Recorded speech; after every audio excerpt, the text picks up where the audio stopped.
than the reality that the Iranian government had murdered 19 Americans and blown up Khobar Towers.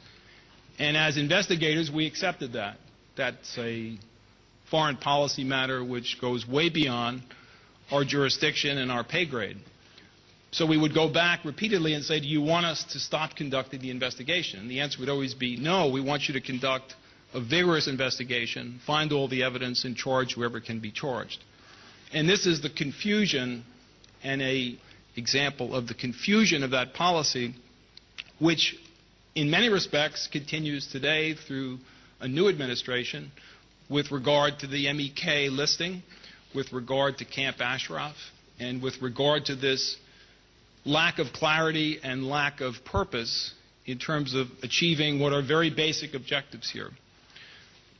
After we finally got access in an evidentiary fashion exactly what had happened, and we felt we had at that point proved to indict a number of people under our extraterritorial anti-terrorism laws for the murder of 19 Americans.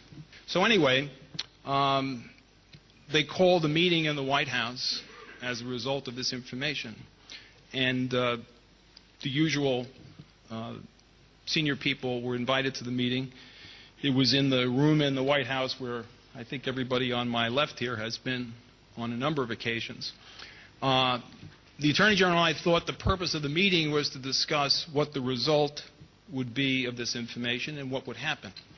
So at the meeting, the National Security Advisor handed out 2 documents. And when we got them, we were a little bit surprised to read them. They were 2 press statements. One was for the Republicans on the Hill, and the other one was for the reporters. And I had I asked the question. I said, I thought we were here to talk about this evidence and what we're going to do. And they said, yes, we're going to get to that. But first we have to talk about how we respond to the issue of whether or not the Iranian government was involved in this attack. Well, I said, you can delete the whether from this draft because we have substantial evidence that they were involved in the attack. And then somebody said to me, who was a lawyer, well, that's all hearsay, which was a very surprising question to hear from the National Security Advisor. And I said, actually, it's a statement in furtherance of a conspiracy by a co-conspirator, and that's an exception to the hearsay rule.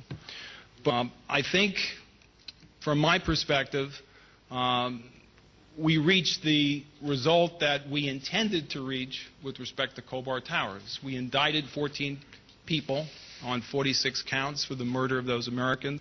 We have sanctions that I think are working better. I spend a lot of time in Europe working for corporations. I see within some of those corporations very resolute attempts to make sure that those sanctions are not violated because of the economic and political consequences that they would have for that company and that country.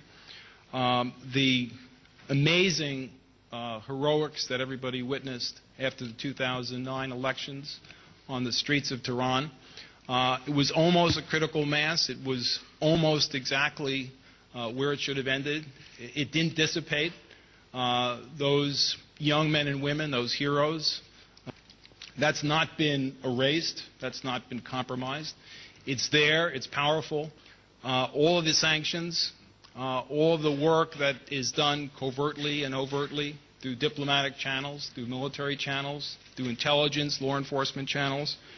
And the objective here is to support the strongest combination and the strongest thrust point for what we want to achieve.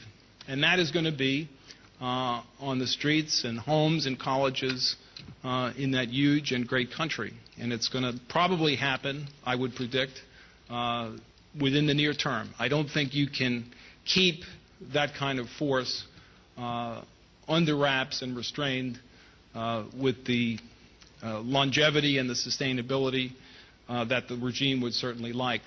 So your work here in the seminar is very, very timely. I think you add very powerful elements to this comprehensive and irreversible movement and force which the policymakers will have to respond to. They've already responded to it. But you're sustaining this issue and you're dedication to this issue will take it for those next few steps, next few critical steps, and how those are executed and balanced are obviously critical with respect to the preservation of life, but as importantly, the preservation of freedom and the establishment of freedom in an institutional way. So I want to thank you and commend you for your work. I think you've heard a good cross-section of theories, but also of solutions and alternatives, and my hope is that all those together will win the day and get the result that we want. Thank you.